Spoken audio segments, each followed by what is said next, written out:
साथियों, आज हम बात करने वाले हैं आईबी रिक्रूटमेंट इंटेलिजेंसी ब्यूरो में रिक्रूटमेंट निकली है। बेसिकली नाम इंटेलिजेंसी ब्यूरो का है।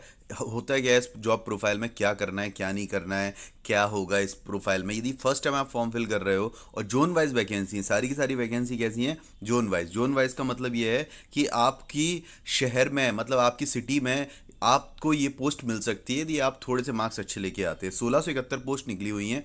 अब बात करते हैं यहाँ पे क्या क्या है क्या क्या नहीं है, पूरा डिटेल में आपको सब कुछ पता लग जाएगा। यदि फर्स्ट टाइम भी आप फॉर्म फिल कर रहे हो तो आपको डिटेल में कन्वर्सेशन हो जाएगा इस वीडियो के थ्रू कि क्या क्या रिक्वायरमेंट की ज़रूरत है इस रिक्रूटमेंट को फिल करने के लिए।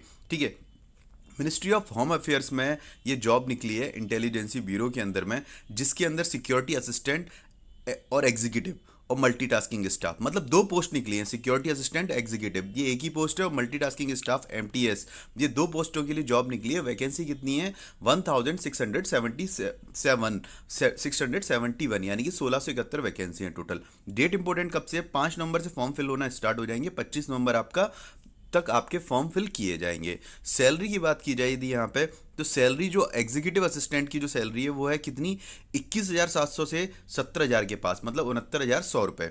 ठीक है, लेवल 3 ग्रेड की का पे स्केल लग रहा है इसमें। और एमटीएस का जो जॉब की जो सैलरी है वो है आपकी 18,500 से 56,900। तो ये जो दो प्रोफाइल हैं इनकी सैलरी लेवल 1 और लेवल 3 दोनों की दोनों यहाँ पे मेंशन है कि किस जॉब की कितनी सैलरी होगी।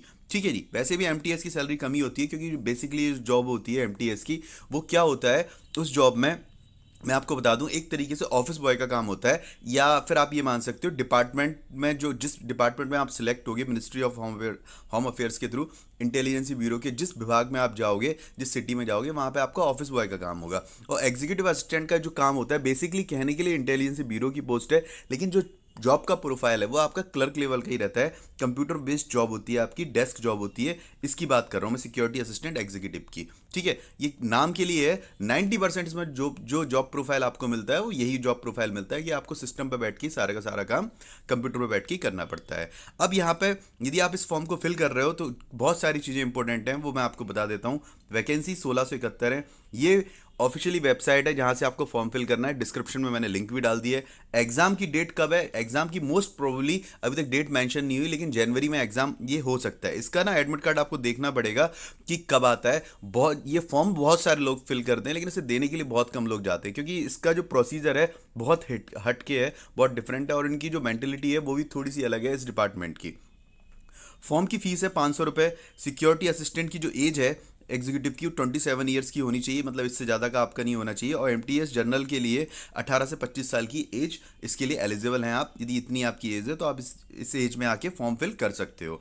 अब यहाँ पे बात की जाएगी टीयर 1 की। ये जो प्रोसीजर है पूरा का पूरा एग्जाम आपका 3 मेथड है, 3 मोड है जिनसे आपको फाइनल सिलेक्शन मिलेगा। टीयर 1 की बात करते हैं, उसके बाद टीयर 2 की, फिर टीयर 3 की। टीयर 1 में क्या होगा, ये एमटीएस और एग्जीक्यूटिव असिस्टेंट दोनों के लिए प्रोफाइल के लिए टीयर 1 का एग्जाम किस तरीके से होगा। 4 सब्जेक्ट हैं आपके, सॉरी 5 सब्जेक्ट हैं। जनरल अवेयरनेस, जनरल स्टडी दोनों हैं इसमें। क्वांटिटेटिव एप्टीट्यूड, मैथ, रीजनिंग और इंग्लिश लैंग्वेज। 100 नंबर का पेपर है, 100 क्वेश्चन आएंगे। ठीक है, 0.25 की निगेटिव मार्किंग है, यानी कि 1/4 निगेटिव मार्किंग है। 1 घंटे का टाइम होगा, ऑनलाइन पेपर है। दोस्तों यहाँ पे ना ये चीज़ मैं आपको बता देता हूँ, ये चीज़ बहुत अच्छे से समझ लो, आपको हो सकता है किसी ने ना बताया हो। इस पेपर में ना कहीं पे कोई क्राइटेरिया नहीं होता कि 25 नंबर की जीएस आएगी या 25 नंबर का मैथ आएगा, 25 नंबर की रीजनिंग आएगी, ऐसा कुछ भी नहीं है। यदि आप अपने दिमाग में सोच के बैठे हो ना कि 20 क्वेश्चन हो सकता है जीएस के आ जाए या 20 क्वेश्चन रीजनिंग के आ जाए, बिल्कुल ऐसा नहीं होगा। ये 100 मार्क्स का जो पेपर होगा ना आपका, हो सकता है क्या, ज़्यादातर टाइम पे क्या होता है इसमें जीएस के क्वेश्चन आपको ज़्यादा देखने को मिल जाते हैं, और कंपेयर टू किसी अदर सब्जेक्ट के हिसाब से।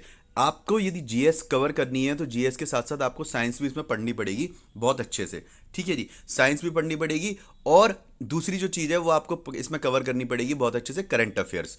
ठीक है, तो 1 घंटे का पेपर है, 100 मार्क्स हैं, बहुत अच्छे से समझ लीजिएगा। रीजनिंग भी आएगी, रीजनिंग की भी आपको नॉलेज होनी चाहिए, ये नहीं कि आपको रीजनिंग बिल्कुल भी नहीं आती, बेसिक बेसिक क्वेश्चन आएंगे, और मैथ के भी बेसिक क्वेश्चन आएंगे। इंग्लिश का भी यदि आप एसएससी सीजीएल का आपने फॉर्म फिल किया है या प्रिपरेशन की है तो इंग्लिश का जो स्टैंडर्ड होगा वो भी बहुत ईजी रहेगा आपके लिए, कोई ज़्यादा हार्ड नहीं होगा। ठीक है, अब बात करते हैं यहाँ पे टीयर 2 का मेथड। जो टीयर 2 का है ये थोड़ा सा आपके लिए कॉम्प्लिकेटेड हो सकता है, टीयर 1 बच्चों का निकल जाए। टीयर 2 में क्या होगा, आपका 1 घंटे का एग्जाम होगा, 40 मार्क्स का है, कि ये मैक्सिमम मार्क्स हैं, 40 मार्क्स का आपका एग्जाम कंडक्ट किया जाएगा। ऑफलाइन मेथड में पेपर होगा ये, ऑफलाइन मेथड में होगा, डिस्क्रिप्टिव टाइप का पेपर है, आपको एक ऐसे लिखना पड़ेगा। और दूसरा ये भी काम इसमें हो सकता है कि लोकल लैंग्वेज में आप जो लैंग्वेज सेलेक्ट करो उसमें आपको एक पैराग्राफ मिले, उसको आपको इंग्लिश में ट्रांसलेट करना पड़े। तो ये दो तरीके से दो मेथड हैं जिनसे आपको डिस्क्रिप्टिव पेपर देना पड़ेगा। टीयर 3 का भी एग्जाम होगा जिसमें आपका इंटरव्यू पोस्ट होगी, सॉरी इंटरव्यू होगा और पर्सनैलिटी टेस्ट होगा, जिसके 50 मार्क्स का आपके वैलिड किए जाएंगे। उसके बाद जो फाइनल स्कोर आएगा उसमें आपका फाइनल सिलेक्शन होगा। डिस्क्रिप्शन में लिंक डली हुई है जहां पे आप जाके बहुत अच्छे से चेक कर सकते हो। ये फॉर्म पे डायरेक्ट जाके आप रिक्रूटमेंट पे क्लिक कर सकते हो। 5 तारीख से फॉर्म फिल किए जाएंगे, अभी ये डेट आने वाली है। और आई होप कि आपको कोई भी डाउट नहीं होगा। जोन वाइज वैकेंसी है, मैं आपको पहले बता दूं। इस जोन वाइज में यदि आप कमेंट करके बताओगे मुझे कि जोन वाइज वैकेंसी की आप वीडियो बना दो, किस जोन में कितनी वैकेंसी है, तो मैं इसकी भी वीडियो आपको बना दूंगा कि आपके शहर में कितनी वैकेंसी है और किस कैटेगरी में कितनी वैकेंसी है। Thank you so much for giving